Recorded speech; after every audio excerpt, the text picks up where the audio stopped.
Prajwal pen drive ಪ್ರಕರಣದಲ್ಲಿ ಅತಿ ದೊಡ್ಡ ಡೆವಲಪ್ಮೆಂಟ್ ಆಯಿತು. ಅದು ಆರೋಪಿ ಪ್ರಜ್ವಲ್ ಅವರು ಇಲ್ಲಿ ತನಕ ನಾಪತ್ತೆಯಾಗಿದ್ರು. ನಿನ್ನೆ ಒಂದು ವಿಡಿಯೋ ಮುಖಾಂತರ ನಾನು ಬರ್ತೀನಿ, ವಿಚಾರಣೆ ಎದುರಿಸ್ತೀನಿ ಅಂತ ಮಾಹಿತಿಯನ್ನ ಕೊಟ್ಟಿದ್ದಾರೆ. ಅತ್ಯಾಚಾರ ಪ್ರಕರಣದಲ್ಲಿ ತಲೆಮರೆಸಿಕೊಂಡಿರುವ ಪ್ರಜ್ವಲ್ ಕೊನೆಗೂ ವಾಪಸ್ ಬರುವ ಮನಸ್ಸು ಮಾಡಿದ್ದಾರೆ.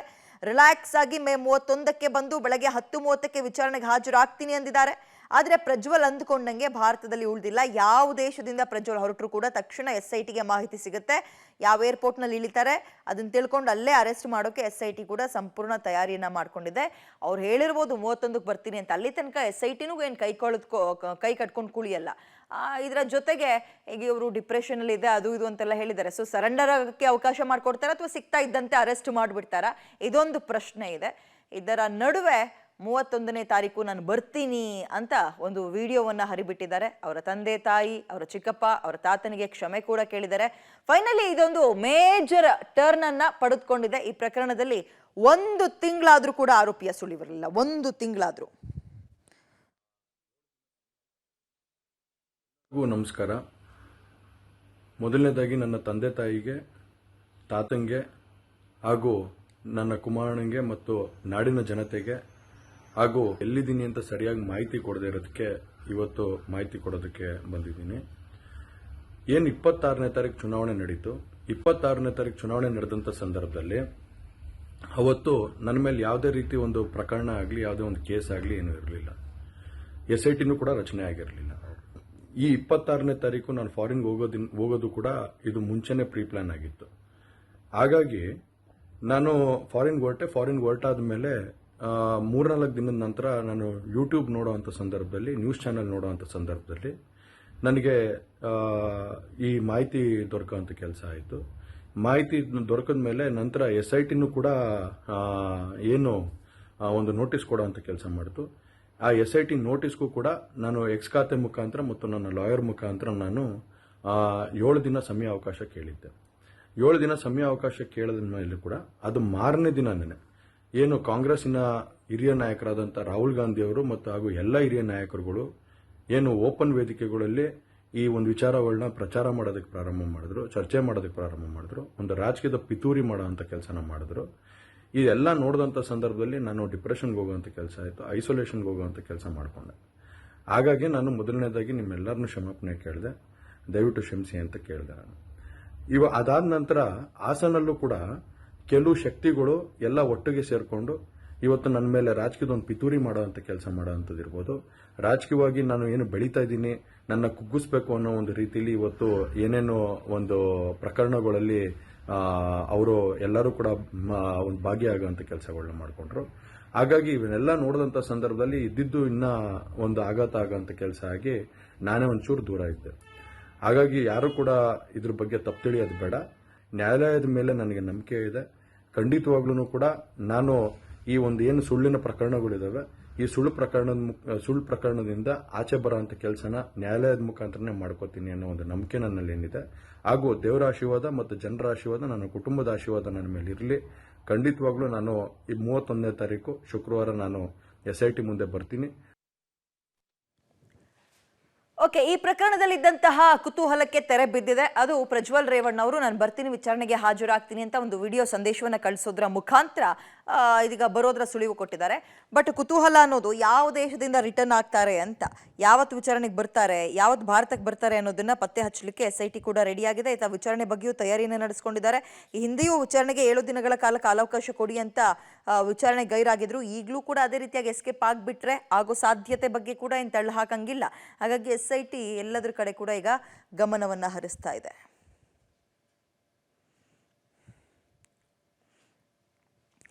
ಪ್ರಜ್ವಲ್ ರೇವಣ್ಣ ವಿದೇಶದಿಂದ ವಾಪಸ್ ಆಗ್ತಾ ಇದ್ದಂತೆ ಅವರ ನೆತ್ತಿ ಮೇಲೆ ತೂಗುಗತಿ ಆಡ್ತಾ ಇದೆ.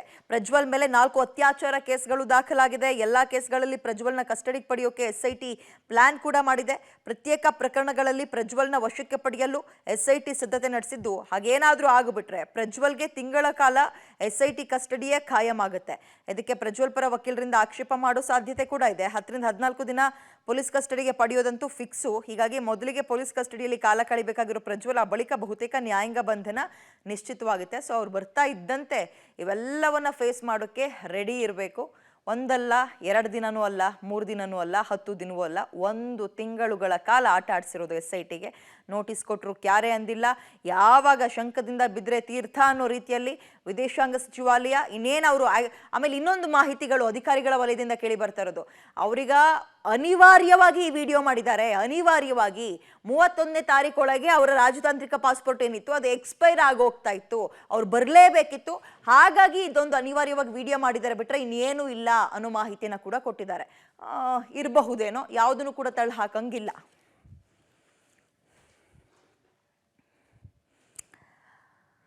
SIT ಟೀಮದಲ್ಲಿ ಅದು ಪ್ರಜ್ವಲ್ ರೇವಣ್ಣ ಅವರ ಒಂದು ವಿಡಿಯೋ. ಪ್ರಜ್ವಲ್ ಬರ್ತಾ ಇದ್ದಂತೆ ಮೊಬೈಲ್ ಅನ್ನ ಕೂಡ ಸೀಸ್ ಮಾಡೋಕೆ ರೆಡಿ ಆಗಿದ್ದಾರೆ. ಅಸಲಿಗೆ ಈ ಪ್ರಕರಣದ ಕೇಂದ್ರ ಬಿಂದುವೆ ಪ್ರಜ್ವಲ್ ಬಳಸ್ತಾ ಇದ್ದ ಮೊಬೈಲು. ತನ್ನದೇ ಮೊಬೈಲ್ನಲ್ಲಿ ಅಶ್ಲೀಲ ವಿಡಿಯೋ ಸೆರೆ ಹಿಡಿದಿರೋ ಆರೋಪ ಇದೆ. ಇದೀಗ ಮೊಬೈಲ್ ಸಿಕ್ಕಿದ್ರಷ್ಟೇ ವಿಡಿಯೋಗಳ ಅಸಲಿಯತ್ ಗೊತ್ತಾಗುತ್ತೆ. ಹೀಗಾಗಿ ವಿದೇಶದಿಂದ ವಾಪಸ್ ಆಗೋ ಪ್ರಜ್ವಲ್ ಮೊಬೈಲ್ ತರ್ತಾರಾ ಅಥವಾ ಬಳಸ್ತಾ ಇದ್ದ ಮೊಬೈಲ್ನ ಸೀಸ್ ಮಾಡಿ SIT FSL ಕಳಿಸುತ್ತಾ, ಅಂದರೆ ತಂದರೆ ಕಳಿಸುತ್ತೆ, ಅಥವಾ ಮೊಬೈಲ್ ಏನಾದ್ರು ಚೇಂಜ್ ಮಾಡ್ತಾರಾ, ಬೇರೆ ಬೇರೆ ಗೊತ್ತಿಲ್ಲ ಅದು ಏನೇನು ಅಂತ. ಈ ಮೂಲಕ ವಿಡಿಯೋ ಅಸಲಿಯತ್ತಿನ ಬಗ್ಗೆ ಸತ್ಯಾಸತ್ಯತೆ ಹೊರಬರುತ್ತೆ. ಹೀಗಾಗಿ ವಿದೇಶದಿಂದ ಬರೋ ಪ್ರಜ್ವಲ್ ಮೊಬೈಲ್ ತರ್ತಾರಾ ಅನ್ನುವಂಥದ್ದೇ ಪ್ರಶ್ನೆ. ಅಥವಾ ಮೊಬೈಲ್ ಎಕ್ಸ್ಚೇಂಜ್ ಏನಾದರೂ ಆಗುತ್ತಾ, ಬದಲಾವಣೆ ಆಗುತ್ತಾ, ಬೇರೆ ಏನಾದರೂ ಕಾರಣಗಳನ್ನು ನೆಪಗಳನ್ನು ಕೊಡ್ತಾರಾ. ಮೊಬೈಲ್ನಲ್ಲಿ ಡಿಲೀಟ್ ಮಾಡಿದ್ರು ಕೂಡ ರಿಟ್ರೀವ್ ಮಾಡಿಬಿಡ್ತಾರೆ, FSLಗೆಲ್ಲ ಕಳಿಸಿ ರಿಟ್ರೀವ್ ಮಾಡಿಬಿಡ್ತಾರೆ. ಅದ್ರ ಬದಲು ಮೊಬೈಲ್ನ ಏನಾದ್ರು ಚೇಂಜ್ ಮಾಡ್ತಾರಾ. ಬಟ್ ಅವ್ರು ಚೇಂಜ್ ಮಾಡಿದ್ರು ಇವ್ರು ಚಾಪೆ ಕೆಳಗೆ ನುಗ್ಗಿದ್ರೆ ರಂಗೋಲಿ ಕೆಳಗೆ ತೂರುವಂತಹ ಕೆಲಸವನ್ನು ಅಧಿಕಾರಿಗಳು ಮಾಡ್ತಾರೆ. ಇದೀಗ ಎಲ್ಲ ಕಡೆಯಿಂದಲೂ ಕೂಡ ಸಂಕಷ್ಟಗಳನ್ನು ಎದುರಿಸಲೇಬೇಕಾದ ಅನಿವಾರ್ಯತೆ ಪ್ರಜ್ವಲ್ ಅವರಿಗಿದೆ ಸದ್ಯಕ್ಕೆ.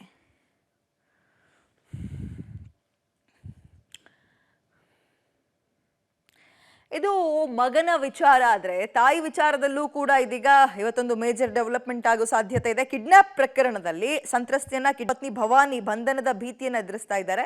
ವಿಚಾರಣೆಗೆ ಈಗಾಗಲೇ 3 ನೋಟಿಸ್ ಅನ್ನ ಪಡೆದಿರುವ ಭವಾನಿ ವಿಚಾರಣೆಗೆ ಹಾಜರಾಗಿರಲಿಲ್ಲ. SIT ಪದೇ ಪದೇ ನೋಟಿಸ್ ಕಳಿಸ್ತಾ ಇರೋದ್ರಿಂದ ನಿರೀಕ್ಷಣಾ ಜಾಮೀನು ಕೋರಿ ಭವಾನಿ ಕೋರ್ಟ್ ಮೆಟ್ಟಿಲೇರಿದ್ದಾರೆ. ಕೋರ್ಟ್ನಲ್ಲಿ ಭವಾನಿ ಪರ ವಕೀಲರು ಮಧ್ಯಂತರ ಜಾಮೀನನ್ನಾದರೂ ಮಂಜೂರು ಮಾಡಿ ಅಂತ ಕೋರ್ಟ್ಗೆ ಮನವಿ ಮಾಡಿದ್ರು. ಅರ್ಜಿ ವಿಚಾರಣೆ ನಡೆಸಿದ ನ್ಯಾಯಾಲಯ ಇವತ್ತು ವಿಚಾರಣೆ ಕಾಯ್ದಿರಿಸಿದೆ. ಇವತ್ತು ಅರ್ಜಿ ವಿಚಾರಣೆಯನ್ನ ನಡೆಸುವಂತಹ ನ್ಯಾಯಾಲಯ ರಿಲೀಫ್ ಕೊಡ್ತಾ ಕಾದು ನೋಡ್ಬೇಕು. ಅವರು ಕೂಡ ಆರೋಗ್ಯ ಸರಿ ಇಲ್ಲ ಅಂತ ಕಳೆದ ಬಾರಿ ರೆಸ್ಪಾನ್ಸ್ ಮಾಡಿದ್ರು ನೋಟಿಸ್ಗೆ. ಸೊ ಇವತ್ತು ಏನಾಗುತ್ತೆ ಗೊತ್ತಿಲ್ಲ. ಓಕೆ, ಇದೀಗ ಒಂದು ಕಡೆ ಮಗ ತಾನು ಎಲ್ಲಿದ್ದೀನಿ ಅನ್ನೋದ್ರ ಬಗ್ಗೆ ಸುಳಿವು ಕೊಟ್ಟಿದ್ದಾರೆ. ತಾನು ಎಲ್ಲಿದ್ದೀನಿ ಅನ್ನೋದ್ರ ಬಗ್ಗೆಗಿಂತ ಬರ್ತಿದ್ದೀನಿ ನಾನು ವಾಪಸ್ ವಿಚಾರಣೆಗೆ ಹಾಜರಾಗ್ತೀನಿ ಅನ್ನೋ ಸುಳಿವು ಕೊಟ್ಟಿದ್ದಾರೆ. ಮಗದೊಂದು ಕಡೆ ತಾಯಿಯ ವಿಚಾರದಲ್ಲೂ ಕೂಡ ಸಂಕಷ್ಟ ಇದೆ. ಯಾಕಂದ್ರೆ ಆ ಕಿಡ್ನಾಪ್ ಪ್ರಕರಣದಲ್ಲಿ ರೇವಣ್ಣವರ ಹೆಸರು ಕೂಡ, ಮಾಜಿ ಸಚಿವ ರೇವಣ್ಣವರ ಪತ್ನಿ ಭವಾನಿ ರೇವಣ್ಣವರ ಹೆಸರು ಕೂಡ ಕೇಳಿ ಬಂದಿದೆ. ವಿಚಾರಣೆಗೆ ಈಗಾಗಲೇ 3 ನೋಟಿಸನ್ನ ಭವಾನಿ ಅವರು ಪಡೆದುಕೊಂಡಿದ್ದಾರೆ. ಬಟ್ ವಿಚಾರಣೆಗೆ ಹಾಜರಾಗಿರಲಿಲ್ಲ, ಆರೋಗ್ಯ ಸರಿ ಇಲ್ಲ ಅನ್ನುವಂತಹ ನೆಪವನ್ನು ಕೊಡ್ತಾ ಇದ್ರು. ಪದೇ ಪದೇ ನೋಟಿಸ್ ಕಳಿಸ್ತಾ ಇರೋದ್ರಿಂದ ನಿರೀಕ್ಷಣಾ ಜಾಮೀನು ಕೋರಿ ಭವಾನಿ ಅವರೇ ಕೋರ್ಟ್ ಮೆಟ್ಟಿಲೇರಿದ್ರು. ಇವತ್ತು ಅವರ ಪರ ವಕೀಲರು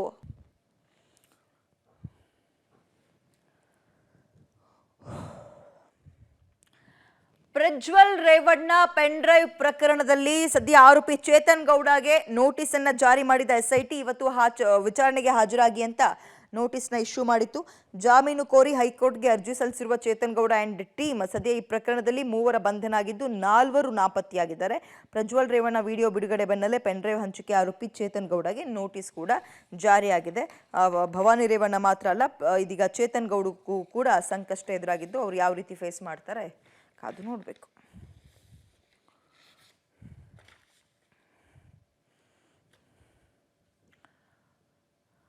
ಮಂಡ್ಯದ ನಾಗಮಂಗಲದಲ್ಲಿ ಒಂದು ಕ್ಷುಲ್ಲಕ ಕಾರಣಕ್ಕೆ ಗಲಾಟೆಯಾಗಿದೆ. ಅನ್ಯ ಕೋಮಿನ ಗುಂಪಿನಿಂದ ಹಿಂದೂಗಳ ಮೇಲೆ ಹಲ್ಲೆ ಆಗಿದೆ ಅನ್ನೋ ಆರೋಪ ಕೇಳಿಬಂದಿದ್ದು ನಾಗಮಂಗಲ ತಾಲೂಕಿನ ಬೆಳ್ಳೂರು ಪಟ್ಟಣದಲ್ಲಾಗಿರೋ ಘಟನೆ ಇದು.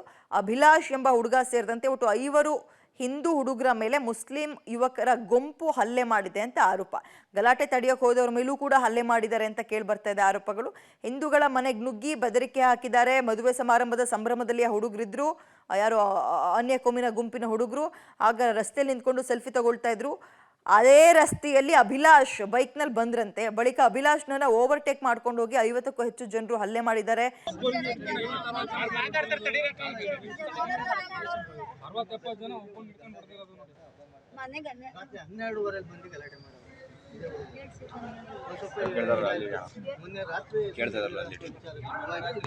ನಾವು ನೈಟ್ ಹೋಗಿದ್ದೇವೆ ಸರ್. ಮೊನ್ನೆ ರಾತ್ರಿ 12:30 ಕಂಪ್ಲೇಂಟ್ ಕೊಡಕ್ಕೆ ಹೋಗಿದ್ದೀವಿ. ಮರ್ಯಾದಿಲ್ಲ ಅಂತಂದ್ರೆ ಸರ್, ಮರ್ಯಾದಿಲ್ಲ ಅಂತ. ಇವತ್ತು ನಮ್ಮ ಹುಡುಗ, ನಮ್ಮ ಮಗ ಒಬ್ಬನೇ ಬರ್ತಿದ್ದಾನೆ. ಆಗ ಎಲ್ಲರೂ ಸೇರ್ಕೊಂಡಿದ್ದಾರೆ. ಒಂದು 50 ಮೇಲಿದೆ, ಫುಲ್ ಸೇರ್ಕೊಂಡು ಅಲ್ಲೇ ಮಾಡಿರೋದು ಸರ್. ಲಾಂಗ್ ತಗೊಂಡಿದ್ದಾರೆ ಆದ್ರೂ ಅವ್ನು ಎಲ್ಲ ನೂಕಾಡಿ ಮಾಡಿದ್ರು ಕೆಳಗೆ ಹಾಕೊಂಡು ತುಣ್ಕೊಂಡು ಈ ಶೋಲ್ಡ್ರ್ ಎಲ್ಲ ಗಿಟಕ್ ಬಿಟ್ಟಾಗಿದೆ ಸರ್. ಇಲ್ಲೆಲ್ಲ ನೋವು ಅಂತಿದ್ದಾರೆ, ಇಲ್ಲೆಲ್ಲ ಹೊಡೆದಿದ್ದಾರೆ, ಇಲ್ಲೆಲ್ಲ ಕಿತ್ತೋಗಿದೆ. ಹಾಗೆ ಆ ಥರ ಮಾಡಿದ್ದಾರೆ ಸರ್. ಮನೆ ಹತ್ರ ಬಂದಿದ್ದಾರೆ. ಇವನನ್ನು ಹೊಡೆದ್ಬಿಟ್ಟು ಇನ್ನೊಬ್ಬ ನಮ್ಮ ಅಣ್ಣ ಇದ್ದಾರೆ, ಇವರೆಲ್ಲ RSS ಕಾರ್ಯಕರ್ತರು. ಇವರಿಗೆ ಕಂಡು ಸರ್, RSS ಕಾರ್ಯಕರ್ತರಿಗೆ ಸಿಕ್ಕಾಪಟ್ಟೆ ಕಣ್ಣು ಅವ್ರಿಗೆ ಮುಸ್ಲಿಮ್ಸ್ಗೆ. ಇಲ್ಲಿ ಮುಸ್ಲಿಮ್ಸ್ಗೆ ನಡೀತಾ ಇರೋದು ಬೆಳ್ಳೂರಲ್ಲಿ. ಹಿಂದೂಗಳನ್ನ ಏನು ಮಾಡೋಕ್ಕೂ ಬಿಡ್ತಾ ಇಲ್ಲ, ಹಂಗೆ ಹೆಚ್ಕೊಂಡು ಕೂತವ್ರೆ. ಮತ್ತೆ ಹೆಣ್ಮಕ್ಳು ಹೋಯ್ತಿದ್ರೆ ಕೆಟ್ಟದಾಗ ನೋಡೋದು ಮಾಡೋದು, ಕೇಳಕ್ಕೆ ಹೋದ್ರೆ ನೀನೇನು ಕೇಳೋದು, ಸ್ಟೇಷನಲ್ಲೂ ಅವನ್ನೆಲ್ಲ ಕ್ರಮ ತಗೊಂಡ್ರೆ ಬೆಳ್ಳೂರಲ್ಲಿ ಇವೆಲ್ಲ ಬರಲಿಲ್ಲ. ಅವ್ರು ಮೊನ್ನೆ ಕೊಡಕ್ಕೆ ಹೋದ್ವು ಸರ್, ನೈಟಲ್ಲಿ ತಗೊಳ್ಳಿಲ್ಲ. ಅವರು ಬರೆಯೋರಿಲ್ಲ ಅಂತ ಅಂದರು, ಕಂಪ್ಲೇಂಟ್ ತಗೊಳಕ್ಕೆ ಬರೆಯೋರಿಲ್ಲ, ಬೆಳಗ್ಗೆ ಬನ್ನಿ ಅಂತ ಅಂದರು. ನಾವು ಹಬ್ಬ ಇದೆಯಲ್ಲ ಅಂದ್ಬಿಟ್ಟು ನಾವು ಹೋಗ್ಲಿಲ್ಲ. ನಮ್ದು ಗಂಗಮ್ಮನ ಹಬ್ಬ ಇತ್ತು. 3 ದಿವಸ ಮಾಡಿದ್ವು. ನೆನ್ನೆಲ್ಲ ಗಂಗಮ್ಮನ ಹಬ್ಬ ಇತ್ತು. ಬೆಳಗ್ಗೆಯಿಂದ ಸಂಜೆ ಗಂಟನೂ ಅದು ಮಾಡಿದ್ವು. ನಾವು ಇವರು ಏನೋ ಫೋನ್ ಮಾಡಲಿವಲ್ಲ, ಫೋನ್ ಮಾಡ್ತೀನಿ ಅಂದರು. ಅವ್ರು ಫೋನು ಮಾಡಲಿಲ್ವಲ್ಲ ಅಂತ ನಾವು ಸುಮ್ಮನಾದ್ವು. ಇವರು ಅದು ಬೆಳಗ್ಗೆ ಹೋಗಿ ಕಂಪ್ಲೇಂಟ್ ಕೊಟ್ಟಿದ್ದಾರಂತೆ. ಆಮೇಲೆ ಸಂಜೆ ಇಟ್ಕೊಂಡು ಹೊಡೆದಿರೋದು ಸರ್. ಹಿಂಗೆ ಒಬ್ಬೊಬ್ರು ಮಕ್ಕಳು ಮಡಿಕೊಂಡಿದ್ದೀವಿ, ಇವ್ರು ಇಷ್ಟೊಂದು ಹೆಚ್ಚುತ್ತಾ ಇದ್ದಾರೆ ಅಂದರೆ ಏನು ಸರ್ಕಾರ ಕ್ರಮನೇ ತಗೊಳ್ಳೋದಿಲ್ವಾ? ಹೌದು ಸರ್, ನಮ್ಮ ಅಕ್ಕೆ ಒಬ್ಬರೇ ಇದ್ರು. ಡೋರ್ ತೆಗ್ದು ನಿನ್ನ ಗಂಡ ಎಲ್ಲಿ ಅಂತ ಕೇಳಿದ್ದಾರೆ. ಯಾಕೆ ನನ್ನ ಗಂಡ ಅಂದಿದ್ದಕ್ಕೆ ಅವ್ನಿವತ್ತು ಬಿಡಲ್ಲ, ಸಾಯಿಸ್ತೀವಿ ಅಂದ್ಬಿಟ್ಟು ಬೆದರಿಕೆ ಹಾಕಿ ಮುಚ್ಚಿಲ್ಲಂಗೆಲ್ಲ ತೋರಿಸ್ಬಿಟ್ಟು ಹೋಗಿದ್ದಾರೆ.